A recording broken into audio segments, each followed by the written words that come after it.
Bien-aimés dans le Seigneur, shalom, je vous salue au nom de Jésus de partout où vous êtes et je vous dis bienvenue dans notre temps d'édification. Aujourd'hui, nous sommes dans le livre de Jean chapitre 9. Je nous épargne de la lecture parce que la lecture est tellement longue. Mais quand vous lisez à partir du verset 1, vous verrez qu'on nous parle d'un homme qui était aveugle né. Il est né aveugle. Ça veut dire que depuis qu'il est né, il n'a jamais vu. C'est un homme qui ne connaît pas la lumière, un homme qui ne connaît pas les couleurs, un homme qui ne connaît pas les chemins, un homme qui ne maîtrise pas l'endroit où il est. Ça veut dire lorsqu'il veut faire quelque chose, il a besoin d'une personne qui doit les tenir pour l'orienter. Lorsqu'il veut sortir, il a besoin d'être orienté. C'est une personne qui est limitée, qui vit dans les ténèbres. Ça veut dire que depuis qu'il est né, il est toujours dans les ténèbres.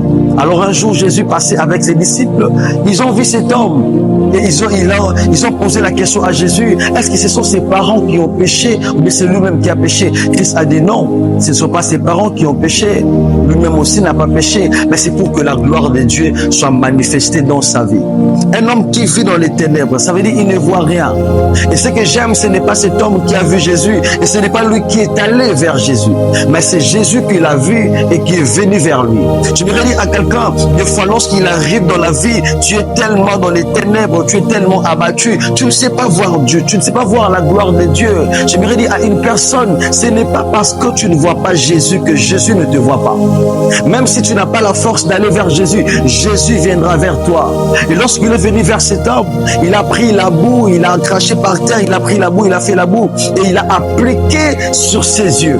Nous savons tous que la boue est un obstacle aux yeux. Lorsqu'on te met la boue aux yeux, tu auras mal. Mais Jésus se sert de l'obstacle pour donner la solution à cet homme. J'aimerais dire à quelqu'un, face à tes obstacles, Jésus peut s'en servir pour te donner la solution. Face à tes combats, Jésus peut s'en servir pour te rendre victorieux. C'est comme ça que le frère de Joseph, lorsqu'ils ont vendu Joseph, ceci était devenu pour Joseph un obstacle, alors que Dieu en a profité pour l'amener dans sa destinée. Dieu peut se servir de tes obstacles afin de te donner la victoire et la solution. Et ce que j'aime, Jésus a utilisé une formule que nous voyons au commencement lorsque Dieu a créé l'homme. Il a créé l'homme à partir de la boue, à partir de la poussière de la terre. Et Jésus a aussi pris la boue pour donner la solution à cet homme. Cela veut dire que Dieu a la solution à ton problème. Il a la formule de la solution de ton problème. Même si tu as duré dans une situation ténébreuse, laisse-moi te dire que celui qui s'appelle la lumière va amener la lumière dans ta vie. Garde la foi, reste ferme.